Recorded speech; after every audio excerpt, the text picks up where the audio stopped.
Hello, this is McD the Beast, and this is McD Sports 4 coming to you today with my Week 2 college football top 25. Before I continue, don't forget to hit the thumbs up. Please subscribe to the channel. Greatly appreciate you do that. Really trying to go to the channel. Let's go ahead and do that. We do have a subscriber goal of 500 subscribers by the end of the year, which I'd love to hit, to go ahead and do that.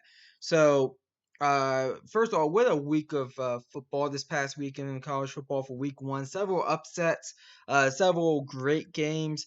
As I said, you have 5 top 25 matchups. This upcoming week, you only have 2, so definitely a downgrade there. But what a weekend of college football, Thursday through Monday. Usually the college football top 25 preview, but not top 25 preview. The college football top 25, my college football top 25, the number one pool that matters. That usually comes out on Mondays. It's coming out on Tuesday this week because we had the Monday game with Louisville Ole Miss, which ended not too long ago. Since I'm filming this, you're not going to get this to Tuesday at 9 a.m. But I completed my top 25, and I'm just going to go through my top 25, talk about a little bit of each team, what I have, and where they're at. But this is my week 2 college football top 25. So at number 25, I have UCLA. I'm gonna be honest, I'm not that sold on UCLA. They did get a great win against LSU, which I cannot ignore. They did blow out Hawaii as well, but it's gonna be interesting to see how they do in Pac-12 play. I still think they're gonna find a few losses in Pac-12 play. They have a bye this upcoming week, and they have a tough game against Fresno State. A Fresno State team that only lost to Oregon by 7. They only lost to Oregon by 7. So it's interesting to see where they go, but I have him up at 25. There's enough. They have enough of a resume that I think you got him up at 25. Number 24 is UCF. Whoever won that UCF Boise State game was going to be ranked most likely in my poll. UCF won that, and they're ranked at number 24. Number 23 is Virginia Tech. I was impressed week 1 with Virginia Tech. I was actually surprised on how they played. Their defense looked as good as it did, probably under Justin Fournette in a while. You look at offensively. I don't think they're that good offensively. Maybe some of it has to do against the defense they played, and with a pretty good North Carolina defense. But I think with a top 10 win, I think got him in the top 25. I have them at number 23, number 22, Michigan. Um, they went ahead and blew out Western Michigan 47-14. They were number 25 in my pool. I moved them up a few spots. And 23 through 25, Virginia Tech, UCF, and UCLA were not in my top 25 pool, my preseason top 25 pool. But Michigan at number 22. I feel comfortable with that. And then number 21, Indiana, they lost. They were number 11 in my pool. I dropped them 10 spots. They lost 34-6. I'm going to give them a little bit of the benefit of the doubt. They have a big game against Cincinnati. That's probably their next big game. That's going to tell you all you need to know about Indiana, if they're really, truly great or not. Iowa would look very good. We're going to talk about more about them here in a little bit. But I just dropped Indiana. I kept them in the top 25 pool. But Indiana, basically, they have some stuff to prove, but I kept them in the top 25 and number 21. Okay, number 20, Coastal Carolina. I moved them up a few spots. They did beat an FCS opponent, but I mean it was in pretty dominant fashion. That game was over at halftime. I moved them up a few spots. Number 19, Utah got off to a little bit of a slow start against their FCS opponent. But they went ahead. They pulled away. So I moved them up a few spots by default, but Utah number 19. And number 18, Ole Miss. I just finished watching this game. This Ole Miss defense is better than advertised. They're pretty good. It might have been they were facing a Louisville team that I think is not good at all. Offensively, they look pretty good, but yet again, they were facing a bad defense. And Louisville, their defense is not good out there in Louisville. But Power 5 win for Ole Miss. They beat a Power 5 team at a neutral site. So I had moved them up some. I put them at number 18. Number 17, Southern Cal. Pretty impressed with Southern Cal here. They went ahead to be a San Jose State team, 30-7. I mean, a team. I did not expect Southern Cal to cover the spread in that one. I did think they were going to win that game, but not cover the spread. But they did cover the spread, 30-7. They covered that 14-point spread, and it was a pretty impressive win. I forget who they have on their schedule this upcoming week. I believe it's Stanford. If they could find a way to beat Stanford the way Kansas State did, I think they're on the way to having a pretty good season, Southern Cal. I really do. At 16, Penn State, I was wrong about Penn State. I will admit that was a very impressive win for James Franklin and the Penn State Nittany Lions. Their week one on the road against Wisconsin. I still don't think they're as good as Wisconsin. Because on a neutral site field, I am still taking Wisconsin. Remember, Wisconsin drove the ball down the field 4 times and couldn't get any points out of it against Penn State's defense. So this defense with Penn State definitely been some against Wisconsin, but they are a top 25 team. They proved that up in Camp Randall. Even if they lost, I would have actually considered ranking them because that was a very impressive performance by Penn State. Offensively, they did what they had to do against a really good defense. You had defensively, I can't say anything else but besides maybe the big game this past Saturday. They might be the third best defense or looking defense, maybe the fourth behind Alabama, but they look like a top five defense out there. And then you had basically James Franklin maybe getting the biggest win of his tenure there at Penn State. Maybe the Ohio State game at home is maybe a bigger win, but this is definitely top two. So big win for Penn State. They are a top 25 team. It's going to be interesting to see where their season goes. They have Auburn in a few weeks at home, but in my opinion, they are the 16th best team in the country. At 15, North Carolina, they lost. I had dropped them some. I still think they're a top 25 team. Their defense is very good. And I believe Sam Howell in this offense. I believe they'll get better. I believe that game was kind of a fluke for North Carolina. But overall, they lost. I had dropped them. I put them at number 15 in my poll. Number 14, Texas. Very impressive Texas, winning and covering the spread against Louisiana. Lafayette, very impressive with Texas there. I did not think they were going to win that game, and even if they did win that game, I thought that they would not cover.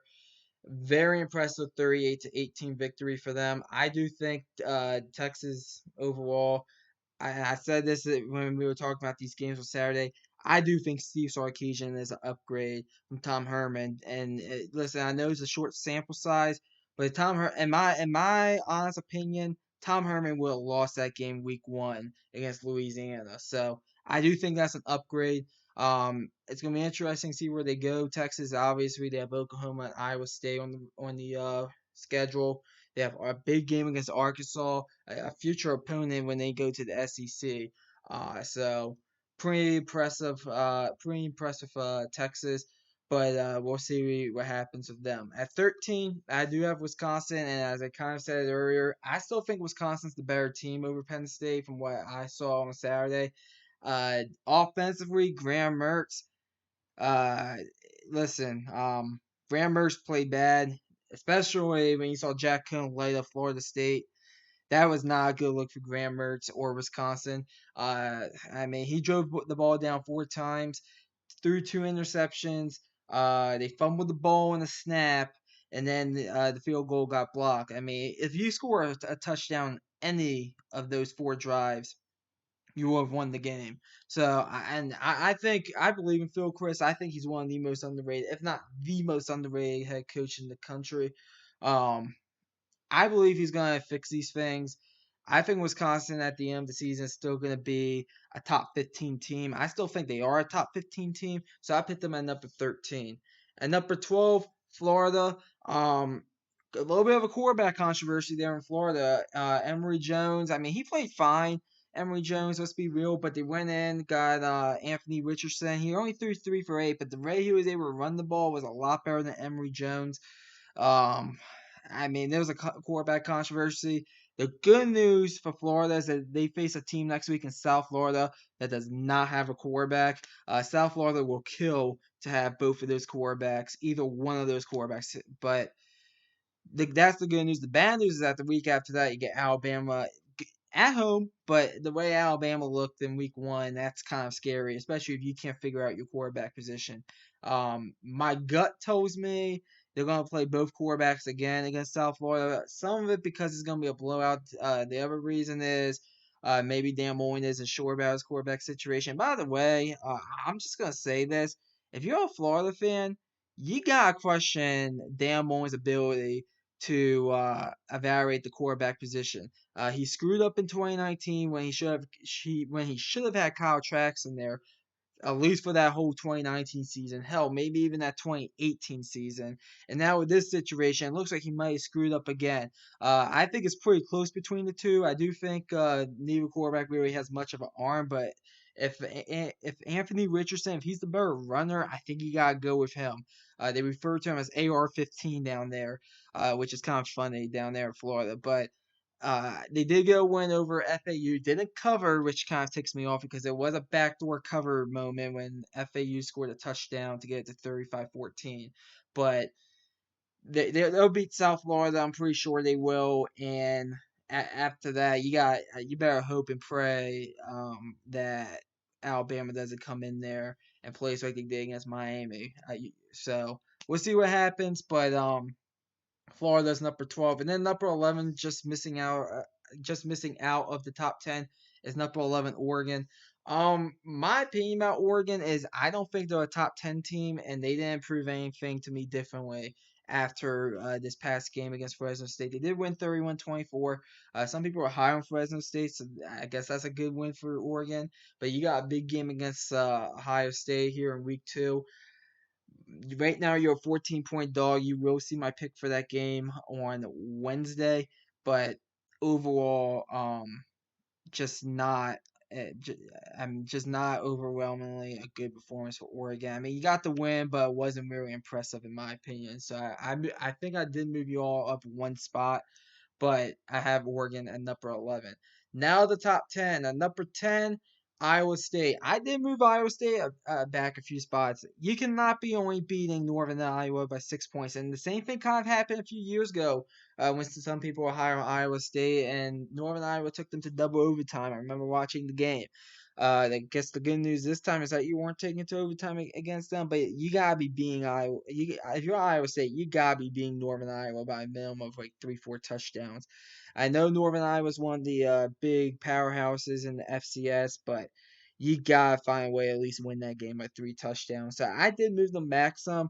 They have a big game against our number 9 team, Iowa, which I was really impressed with in week 1. Out of all the teams here, the number 1 team I was probably most impressed with as a whole was probably Iowa. Because I know Georgia, yeah, they beat Clemson.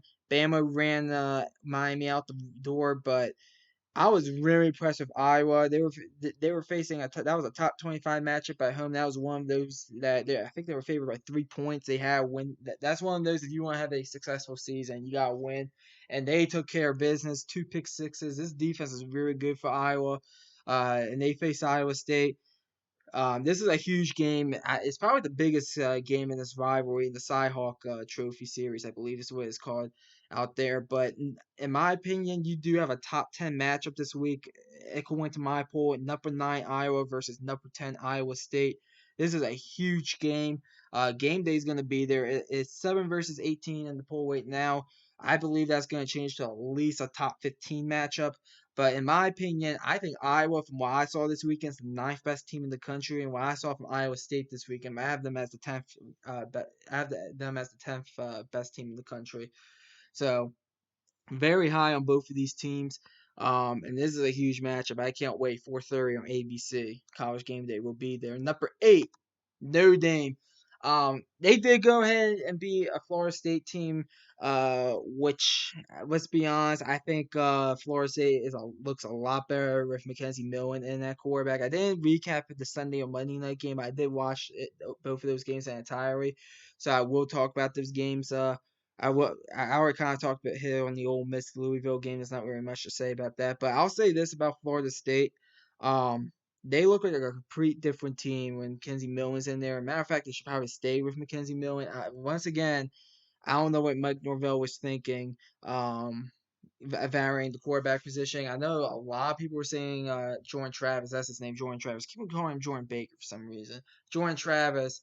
Um, I know that he a lot of people were saying he looked like the better quarterback. I'm gonna be honest with you, the people watching the practice, from what I saw this weekend, I don't know what the hell they were watching. I really don't. I know I can't really question what they were watching since I wasn't there, but I do question the evaluation process there, definitely. But let's go back with Notre Dame. They almost blew the game. They did go to overtime, but they did find a way to beat a Florida State team, in my opinion, which looks like a bowl team with Mackenzie Millen in it. So it's a quality win, in my opinion. I moved them up a little bit. They're on the road, hostile environment down there in Tallahassee. Got the win. So Notre Dame, I moved them up to the eighth best team in the country. Number seven is Texas A&M. Texas A&M. I kind of butchered the name up there a little bit. They kind of got off to a slow start against Kent State. But they pulled away. Once again, this is kind of one of those more by default. I looked at every team ahead of Texas A&M and every team behind Texas A&M, and I thought seventh was the best spot for them. So I rated them number seven. Number six is Oklahoma. Um, And listen, you could tell me like, oh well, Spencer Rattler kind of put Oklahoma in some bad situations because people are going to point at this defense. I actually thought the Oklahoma defense looked okay, and I'm someone that's high on Tulane, but Spencer Rattler is not as good as Jalen Hurts. He is not as good as Baker Mayfield. He is not as good as Kyle Murray. And I look at this team. I think all five teams in front of Oklahoma would beat them on a neutral field. So that's why they're ranked number six. They not Kyle Murray, man, Spencer Rattler. He has to settle in there. They have Caleb Williams on the sideline. Won't surprise me if that guy maybe gets some playing time in some of these games if they struggle some. Oklahoma, they do get Iowa State and Texas. In the Big 12. Their big non-conference game is against a Nebraska team that I am not high on at all right now. But Oklahoma, in my opinion, will get blown out by by probably Bama, Georgia at minimum. I think they'll lose to Ohio State. I think they'll lose to Clemson, and then the number five team I kind of just gave away some of my teams in my top five. But I think they'll lose to Cincinnati on neutral site field. I really do. I moved Cincinnati up to number five. They looked really good. 49-14 against Miami of Ohio. I mean, they have big games against Notre Dame. That's a top 10 matchup. They have a big game against Indiana. That has potential to be a top 25 matchup. Probably will be. So they have those games. UCF, number 24 in my pool, top 25 matchup. A few other of these teams in the American are probably going to be eventually making the poll once they start winning some games. So Cincinnati, number five, they have a tough slate ahead of them with the schedule, but I really like this team. I think this team has a good shot of making the playoffs.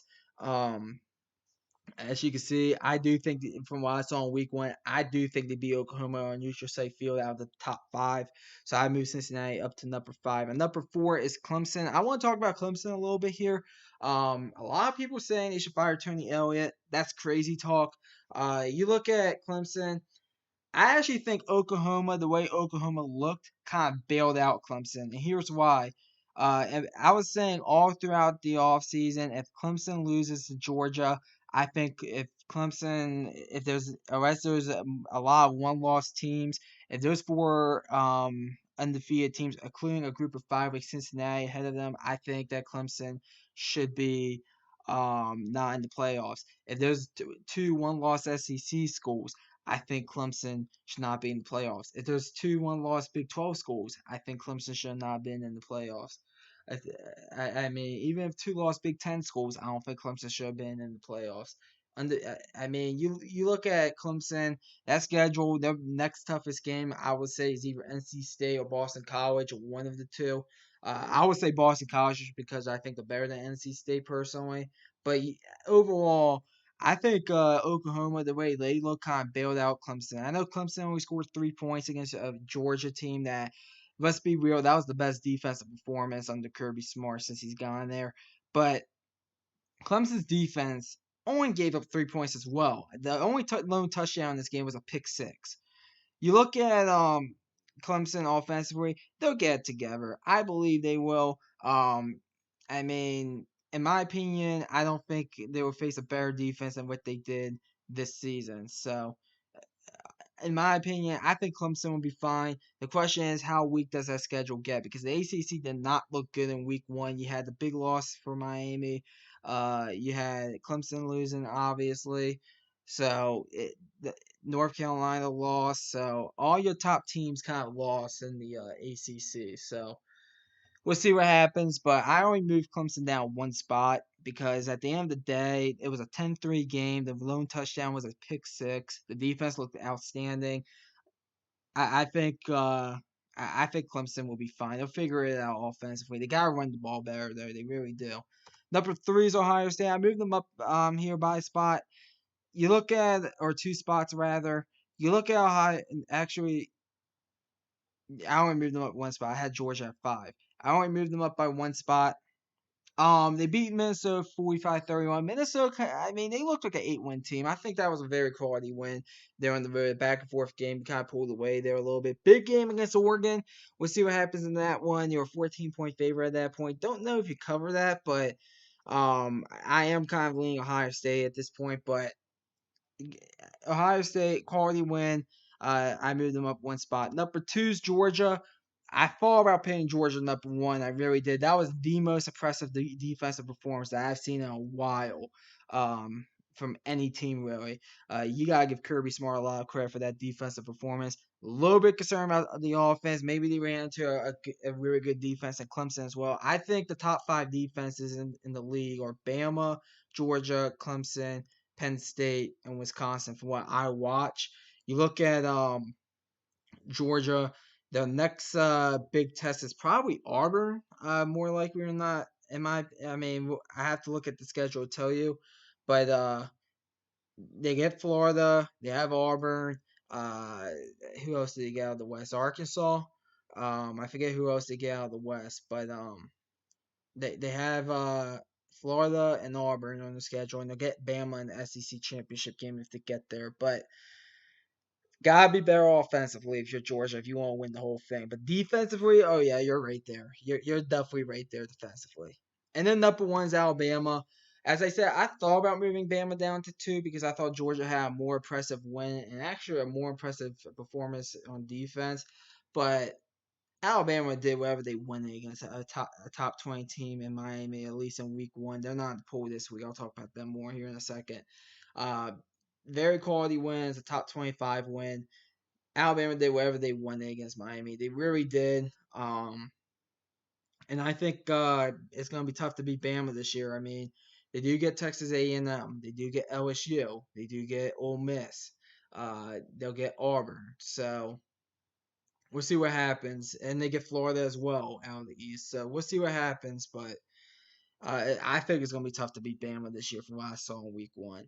So the teams that were left out, and this is in order. I did kick 4 teams out of my top 25 out of 4 new ones. The 4 new ones were 25 UCLA, 24 UCF, 23 Virginia Tech, and 16 Penn State. The 4 I kicked out, 14 LSU. I couldn't make any argument from what I saw in week one to put LSU ahead of UCLA because of the head-to-head. I tried thinking maybe sneaking them in there at 24 and paying UCF at 25, but then I was like, I had to put Virginia Tech in there, so because they had top 10 wins. So I left LSU out. If this was a top 26 pool, LSU will be 26. I think they'll figure it out. Some LSU. Their next big game is Auburn. They kind of have 2 nobodies that they're playing coming up here. Hopefully they'll figure it out. I think LSU will get back on track and at least win 8-9 games. Number 15, Washington. They lost to Montana. FCS opponent, they got automatically kicked out of the poll. The rule is if you lose to an FCS opponent, it doesn't matter if you're ranked number 1 or ranked number 25 or somewhere in between, I'm kicking you out of the poll. That's why I went ahead and kicked Washington out of the poll. That's a very embarrassing loss. You get Michigan next week. So if you guys lose to Michigan, yikes. Number 16, Louisiana. I still think Louisiana's a good team. I mean, I think they kind of just got a bit overwhelmed against Texas, a team that's more talented than them. They were in that game for a while. It was 21-12 well into the third quarter there. But that I just can't justify keeping a 0-1 team in the group of five in my top 25. That's where it really comes down to. So I kicked Louisiana out. And then up at 20 Miami, I had kicked them out. I mean, they were up at 20 and got blown out. I mean, I know it was against number one, but I look at who I was thinking about paying in. And I thought about how would they face against Miami from what I saw in week one. I thought that Penn State would definitely beat Miami. That was a no-brainer. I thought that Virginia Tech would have beat Miami in a close game, but I think Virginia Tech would beat Miami right now. I think that UCF would beat Miami. I do. In a close game, but UCF would beat Miami. I think UCLA. I honestly couldn't make my mind up for that one. I do think UCLA has a more impressive resume being 2-0 than 0-1, so that was kind of the tiebreaker. If this was a top 27, Miami would have been in there. So LSU and Miami were just left out. Washington, they're at way out. Louisiana, I still think Louisiana's a top 30, top 35 team. So it won't surprise me if they're back in the top 25. Washington has to win some games, though, before I even consider them losing to an FCS opponent like that. You gotta be kidding me. I mean, and I was high on Washington, so I'm really disappointed in that. But anyways, that's my top 25 pool. Comment down below. Tell me your top 25. Tell me where I'm wrong. Tell me where I'm right. Thanks for watching the video. Hit the thumbs up. Please subscribe to your channel. Greatly appreciate if you do that. The next videos you will be seeing is my NFL picks for week 1 and my college football picks for week 2. So can't wait for those. Thanks for watching. McD the Beast signing off.